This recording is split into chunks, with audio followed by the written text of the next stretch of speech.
નમસ્કાર, આપ જોઈ રહ્યા છો સ્પાર્ક ટુડે ન્યૂઝ। મનરેગા યોજનાના નામમાંથી ગાંધીજીનું નામ દૂર કરવામાં આવતા કોંગ્રેસ દ્વારા તેમના પુતળા પાસે બેસીને મૌન ધારણ કરવામાં આવ્યું।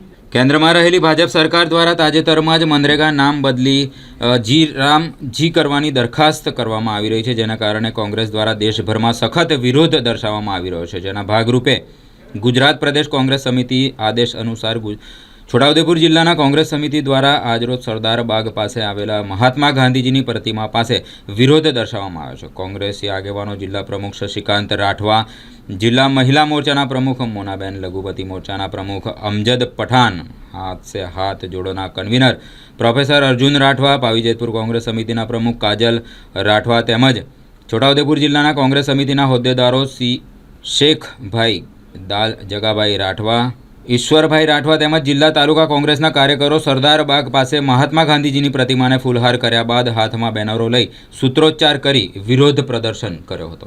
આજ રોજ એઆઈસીસી દિલ્હી અને પીસીસી અમદાવાદના નિર્દેશ અનુસાર, જેમ આપ સૌ જાણો છો એમ ભારત સરકારમાં બેસેલી ભારતીય જનતા પાર્ટી સરકાર એમની મનમાની, એમની તાનાશાહી કહો તોય ઓછું નહીં। એમને જે નેશનલ હેરાલ્ડ કેસ આપ જાણો છો એમ સોનિયાજી અને રાહુલજી પર જે આક્ષેપો મૂક્યા હતા, એ આજે ફરીને એ જ સરકારને એમની જ ઈડી દ્વારા ક્લીન ચીટ આપીને એમને બરી કર્યા છે। તો અમારું કહેવું છે સરકારને અને આ તાનાશાહી સરકારના અધિકારીઓને અને એમની ઈડી હોય કે અન્ય એજન્સીઓને કે તમે જ એક તરફ આક્ષેપો મૂકો છો અને બીજી તરફ એમને બરી કરો છો, તો આ કયા રીતની રાજનીતિ રમો છો?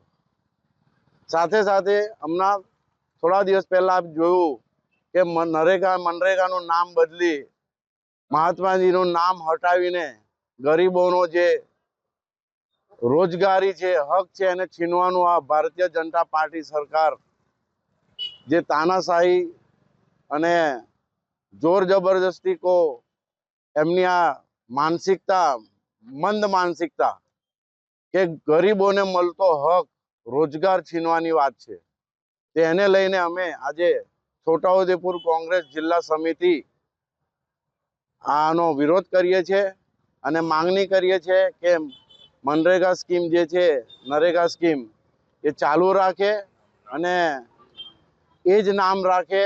નામ બદલવાથી કંઈ કામ બદલાવાનું નથી। ગરીબોનો જે હક ને અધિકારની વાત છે નરેગા, તો એ ચાલુ રાખે અને ગરીબોને ન્યાય મળે।